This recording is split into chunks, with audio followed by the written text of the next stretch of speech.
ये चैनल केवल मनोरंजन के लिए, हम किसी भी तरह के अंधश्रद्धा को बढ़ावा नहीं देते। रात के सन्नाटे में डूबा रतनपुर गांव आज किसी कब्रगाह से कम नहीं लग रहा था। हवा में एक ऐसी ठंडक थी जो हड्डियों तक को कपा दे, और उस पर भी कोहरे की चादर ऐसी कि हाथ को हाथ न सूझे। विक्रम अपनी पुरानी जीप के स्टीयरिंग पर अपनी पकड़ मजबूत किए हुए था। उसके माथे पर पसीने की बूंदें चमक रही थीं, जबकि बाहर का तापमान 0 के करीब था। विक्रम के मन में रह रहकर एक ही बात कौंध रही थी, क्या वो समय पर पहुंच पाएगा? उसके पीछे वाली सीट पर एक बड़ा सा लकड़ी का संदूक रखा था, जिसे मोटे लोहे की जंजीरों से जकड़ा गया था। उन जंजीरों पर लाल कपड़े की पट्टियां बंधी थीं, जिन पर काले सिंदूर से कुछ अजीबोगरीब मंत्र लिखे थे। रतनपुर की सीमा शुरू होते ही विक्रम की जीप का इंजन अचानक ऐसी आवाज करने लगा जैसे कोई गला घोंट रहा हो। हेडलाइट की रोशनी बार बार झपका रही थी, और तभी विक्रम को सड़क के बीचों बीच एक साया दिखाई दिया। उसने पूरी ताकत से ब्रेक मारा। जीप चीखती हुई रुकी, लेकिन जब उसने सामने देखा तो वहां कोई नहीं था। विक्रम ने राहत की सांस लेनी चाहिए, लेकिन तभी उसे एहसास हुआ कि कोहरे के बीच से किसी के चलने की आहट आ रही है। छन छन छन छन, ये पायल की आवाज थी जो इस वीराने में मौत के संगीत जैसी लग रही थी। विक्रम ने हिम्मत जुटाकर खिड़की से बाहर झांका। दूर एक पेड़ के नीचे एक स्त्री खड़ी थी। उसने लाल रंग का जोड़ा पहना था, जो इतना गहरा लाल था जैसे उसे अभी अभी ताजे खून में डुबोया गया हो। उसके बाल इतने लंबे थे कि जमीन को छू रहे थे। विक्रम को उसके तांत्रिक दादा की बात याद आई। विक्रम, अगर रतनपुर के रास्ते में तुम्हें पायल की आवाज सुनाई दे तो रुकना मत, वो प्यासी है और उसकी प्यास केवल रक्त से बुझती है। विक्रम ने जल्दी से चाबी घुमाई, लेकिन जीप स्टार्ट नहीं हुई। तभी उस स्त्री ने अपना सिर धीरे धीरे घुमाया। उसका चेहरा देख विक्रम की रूह कांप गई। उसकी आंखों की जगह 2 गहरे गड्ढे थे, जिनमें से खून के आंसू बह रहे थे, और उसके दांत किसी आरी की तरह नुकीले और बाहर की तरफ निकले हुए थे। वो एक रक्त पिशाचिनी थी। वो धीरे धीरे हवा में तैरते हुए जीप की तरफ बढ़ने लगी। विक्रम ने अपनी जेब से वो पीतल का तावीज निकाला और जोर जोर से मंत्र पढ़ने लगा।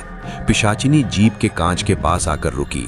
उसने अपना नाखून कांच पर फेरा, जिससे ऐसी कर्कश आवाज निकली कि विक्रम के कान के पर्दों से खून निकलने लगा। तभी पीछे रखे संदूक के भीतर से एक जोरदार धमाका हुआ। जंजीरें तड़कने लगीं। विक्रम को समझ नहीं आ रहा था कि वो बाहर वाली बला से डरे या उस शैतान से जो इस संदूक के भीतर बंद था और बाहर आने के लिए छटपटा रहा था। पिशाचिनी ने अपनी लंबी जीभ बाहर निकाली और जीप के कांच को चाटने लगी। उसकी जीभ पर छोटे छोटे कांटे थे जो कांच को खुरच रहे थे। विक्रम को लगा कि अब उसका अंत करीब है। उसने अपनी आंखें बंद कर लीं और अपने कुलदेवता का नाम लेने लगा। अचानक एक तेज रोशनी हुई और पिशाचिनी एक भयानक चीख मारकर पीछे की ओर उड़ी। विक्रम ने देखा कि कोहरा थोड़ा छटा है। उसने फिर से गाड़ी स्टार्ट की और इस बार इंजन गरज उठा। वो तेजी से गांव की ओर बढ़ा, लेकिन उसे नहीं पता था कि असली खेल तो अभी शुरू हुआ है। गांव की गलियां सुनसान थीं। हर भर के दरवाजे और खिड़कियां पत्थर और लकड़ी से बंद कर दिए गए थे। रतनपुर के लोग जानते थे कि आज रक्त पूर्णिमा की रात है और आज के दिन कोई भी घर से बाहर नहीं निकलता। विक्रम जब उस पुरानी हवेली के सामने पहुंचा जहां उसे वो संदूक पहुंचाना था, तो वहां का नजारा और भी डरावना था। हवेली की दीवारों से खून जैसा लसलसा पदार्थ रिस रहा था। वहां खड़ा पुराना बरगद का पेड़ ऐसा लग रहा था जैसे अनगिनत कंकालों ने हाथ मिला रखे हों। विक्रम ने संदूक को नीचे उतारा। जैसे ही उसका हाथ संदूक की जंजीरों पर पड़ा, उसे एक बिजली के झटके जैसा एहसास हुआ। एक आवाज उसके दिमाग में गूंजी, मुझे आजाद करो विक्रम, मैं तुम्हें वो सब दूंगी जो तुम चाहते हो, दौलत, ताकत और अमरता। विक्रम का हाथ कांपने लगा। वो जानता था कि इस संदूक के भीतर क्या है। इसमें उस तांत्रिक की खोपड़ी और रक्त पिशाचिनी का वो दिल था जिसे 60 साल पहले अलग किया गया था। अगर ये दोनों मिल जाते तो वो पिशाचिनी अजय हो जाती। हवेली के अंदर कदम रखते ही मशालें अपने आप जल उठीं, लेकिन उनकी रोशनी पीली नहीं बल्कि नीली थी। जैसे जैसे विक्रम आगे बढ़ता गया, उसे गलियारे की दीवानों पर अपनी परछाई के साथ साथ एक और परछाई चलती हुई दिखाई दी। वो परछाई लंबी होती जा रही थी और उसके हाथ विक्रम की गर्दन की ओर बढ़ रहे थे। विक्रम ने पीछे मुड़कर देखा तो वहां कोई नहीं था, लेकिन फर्श पर उसके जूतों के निशानों के साथ साथ खून के पंजों के निशान भी बन रहे थे। उसे महसूस हुआ कि पिशाचिनी हवेली के भीतर ही है। वो उसे शिकार नहीं बना रही, बल्कि उसे गाइड कर रही है ताकि वो संदूक खोल दे। विक्रम हवेली के मध्य कक्ष में पहुंचा, जहां एक विशाल बेदी बनी थी। उसने संदूक को वहां रखा, तभी चारों तरफ से पायल की आवाजें गूंजने लगी।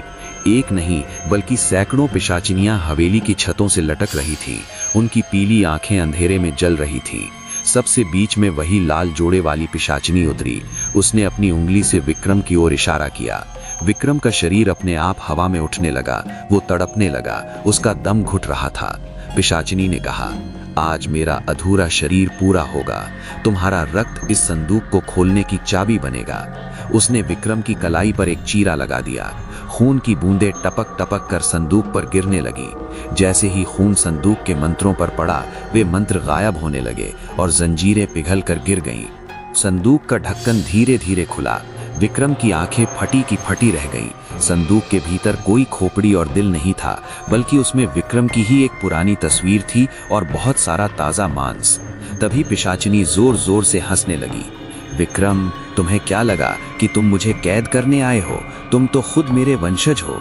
60 साल पहले जो बलि अधूरी रह गई थी, वो आज तुम्हारे रूप में पूरी होगी। विक्रम को अपनी रगों में दौड़ता हुआ खून खौलता हुआ महसूस हुआ। उसकी त्वचा फटने लगी और उसके नाखून बढ़ने लगे। उसे एहसास हुआ कि उसके दादा ने उसे यहाँ बचाने के लिए नहीं, बल्कि खुद को अमर करने की बलि देने के लिए भेजा था। विक्रम का विवेक खत्म होने लगा। उसकी आंखों के आगे अंधेरा छा गया और जब उसने आंखें खोली तो वो खुद को उसी बेदी पर खड़ा पाया। लेकिन अब उसका शरीर उसका नहीं था। उसके सामने गांव के वही लोग खड़े थे जिन्होंने खुद को घरों में बंद कर रखा था, और वे सब उसके सामने सिर झुकाए खड़े थे। पिशाचिनी ने उसके कान में फुसफुसाया, अब हम साथ मिलकर इस दुनिया का रक्त पिएंगे। हवेली की दीवारों से अब खून नहीं बल्कि आग की लपटें निकल रही थीं। रतनपुर गांव अब हमेशा के लिए नक्शे से मिटने वाला था, क्योंकि वहां की भूख अब जाग चुकी थी। कहानी का अंत यहाँ नहीं होता। अगले दिन जब पुलिस और जांच टीम वहां पहुंची तो उन्हें हवेली की जगह सिर्फ राख का ढेर मिला। लेकिन उस राख के बीच एक मोबाइल फोन मिला जो अभी भी रिकॉर्डिंग मोड पर था।